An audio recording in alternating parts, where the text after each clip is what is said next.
Assalamualaikum warahmatullahi wabarakatuh. Saya Zaratul Jannah. Di sini saya akan menjelaskan mengenai aspek-aspek kedewasaan. Sebelumnya, saya akan menjelaskan terlebih dahulu apa sih pengertian kedewasaan. Kedewasaan adalah suatu periode kehidupan seseorang yang telah memenuhi berbagai macam kriteria sebagai orang dewasa dan melakukan penyesuaian diri terhadap pola-pola kehidupan yang baru. Nah, aspek-aspek kedewasaan ini antara lain yang pertama ada aspek perkembangan fisik. Masa puncak kemampuan fisiologis dan kesehatan menyimpan bahaya tersendiri. Menurut Santrok, mengingatkan kondisi yang amat sehat dapat mendorong anak muda memaksakan tubuh mereka secara berlebihan sehingga dapat berakibat buruk pada diri mereka.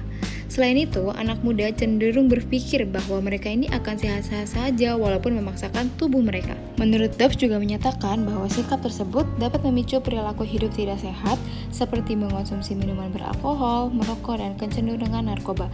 Hal ini akan menyebabkan akan terjadinya penurunan kualitas fisik anak muda yang dampaknya akan mereka rasakan pada akhir dewasa awal atau saat dewasa madya. Berikut terdapat contoh aspek perkembangan fisik, antara lain ada aspek perkembangan kognitif. Menurut Santok 2002 mencatat ada beberapa pendekatan tentang perkembangan kognitif. Nah, pada pendekatan yang pertama, realitas ini mendorong anak muda untuk memecahkan masalahnya tidak bergantung pada pemikiran logis atau formal operasional, namun berdasarkan pada pengalaman dan persepsi yang dimiliki oleh individu. Selain itu, tidak jarang juga mereka memecahkan masalah yang dihadapi dengan membangun kembali konstruk pemahaman subjektif mereka. Lalu pada pendekatan yang kedua, menurut saya berpendapat bahwa kemampuan formal operasional secara pragmatis digunakan untuk mencapai kebutuhan atau harapan individu seperti karir, relasi, atau tujuan pribadi. Untuk mencapai tujuannya, anak muda ini perlu konsistensi berpikir konseptual dan sadar dalam mengambil keputusan. Berikutnya, pada tahap yang ketiga, yakni proses berpikir pada masa dewasa awal tidak lagi didasarkan pada penilaian benar atau salah atau baik atau tidak seperti pada masa remaja, namun harus didasarkan pada pengalaman individu dan relativitas konseptual. Berikut contoh mengenai aspek perkembangan kognitif. Aspek perkembangan sosio-emosional. Nah, aspek ini dibagi menjadi dua, ada relasi dengan orang tua dan relasi intim. Menurut peneliti mengatakan bahwa pada masa ini, individu ini meneruskan pencarian jati diri mereka dan menemukan peran dan tempat mereka dalam kehidupan nyata.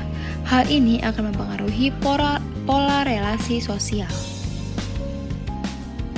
Yang kedua ada relasi pertemanan. Nah, menurut Dobbs, perempuan ini cenderung mengedepankan emosi dalam membangun relasi pertemanan.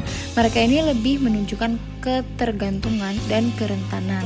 Nah, kalau pria ini tuh lebih suka berbagi pengalaman tentang kegiatan, minat, dan hobinya. Bagi para pria, keberhasilan dan prestasi menjadi kunci dalam membangun relasi pertemanan.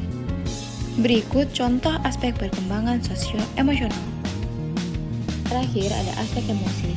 Nah, dewasa secara emosi artinya mampu mengendalikan perasaan dengan cara yang tepat untuk alasan yang tepat dan ditujukan kepada orang yang tepat.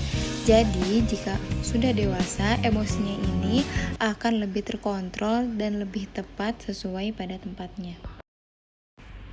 Telah dijelaskan juga dalam Al-Quran mengenai kedewasaan pada surat Al-Imran ayat 46 dan surat An-Nisa ayat 6.